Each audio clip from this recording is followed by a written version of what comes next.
नमस्कार। आज बात करते हैं मौसम के एक ऐसे शक्तिशाली और सच कहूं तो हैरान करने वाले पैटर्न की। एक ऐसा पैटर्न जो असल में पूरी दुनिया को अपनी उंगलियों पर नचाता है। सोचिए जरा, ऑस्ट्रेलिया में भयानक बाढ़, दक्षिण अमेरिका में एकदम सूखा और अटलांटिक में एक के बाद एक ताकतवर तूफान। भला इन सब में क्या कनेक्शन हो सकता है? मतलब ये सब दुनिया के अलग अलग कोनों में हो रहा है, पर फिर भी ये सब एक ही धागे से जुड़े हैं। तो इसका जवाब वो छिपा है प्रशांत महासागर में, और इसका नाम है ला नीना। जी हाँ, बस एक अकेली समुद्री घटना जो पूरी दुनिया के मौसम का मिजाज बदल कर रख देती है। तो चलिए इस रहस्य के बिल्कुल सेंटर में चलते हैं, प्रशांत महासागर का ठंडा दिल। तो सवाल ये है कि आखिर ये ला नीना है क्या? देखिए, सीधी सादी भाषा में कहें तो ये एक ऐसा क्लाइमेट पैटर्न है जिसमें प्रशांत महासागर का जो बीच का और पूर्वी हिस्सा है ना, वहाँ समुद्र की सतह का तापमान नॉर्मल से ज़्यादा ठंडा हो जाता है। बस इतनी सी बात है।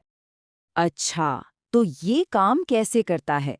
इसे ना एक पावरफुल इंजन की तरह समझिए। स्टेप 1, प्रशांत महासागर के ऊपर जो ट्रेड विंड्स यानी व्यापारिक हवाएं चलती हैं, वो तेज हो जाती हैं।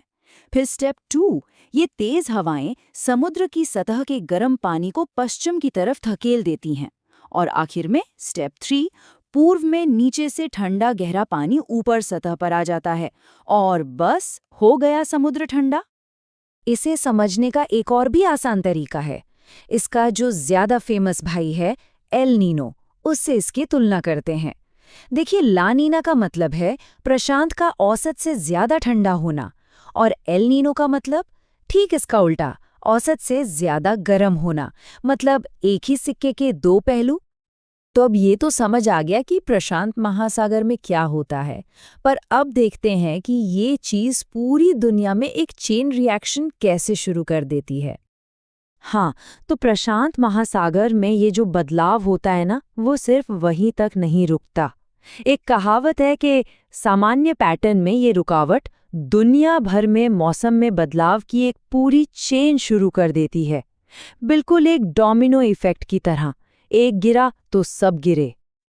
देखिए, होता क्या है, जब प्रशांत महासागर ठंडा होता है तो ये हवा के प्रेशर यानी एटमॉस्फेरिक प्रेशर को बदल देता है और इसका सीधा असर पड़ता है जेट स्ट्रीम्स पर। ये वो हवाएं हैं जो तूफानों का रास्ता तय करती हैं। तो बस समुद्र की जरा सी ठंडक दुनिया भर के तूफानों का रास्ता ही मोड़ देती है।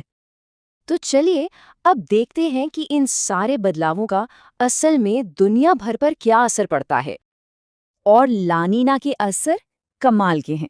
मतलब एक तरफ ये ऑस्ट्रेलिया और साउथ ईस्ट एशिया में जबरदस्त बारिश और बाढ़ ले आता है, तो दूसरे तरफ पेरू और इक्वाडोर जैसे देशों में सूखे का कारण बन जाता है। भारत में जहां ये मॉनसून को और मजबूत करता है, वहीं अमेरिका के गल्फ कोस्ट में मौसम को और सूखा बना देता है।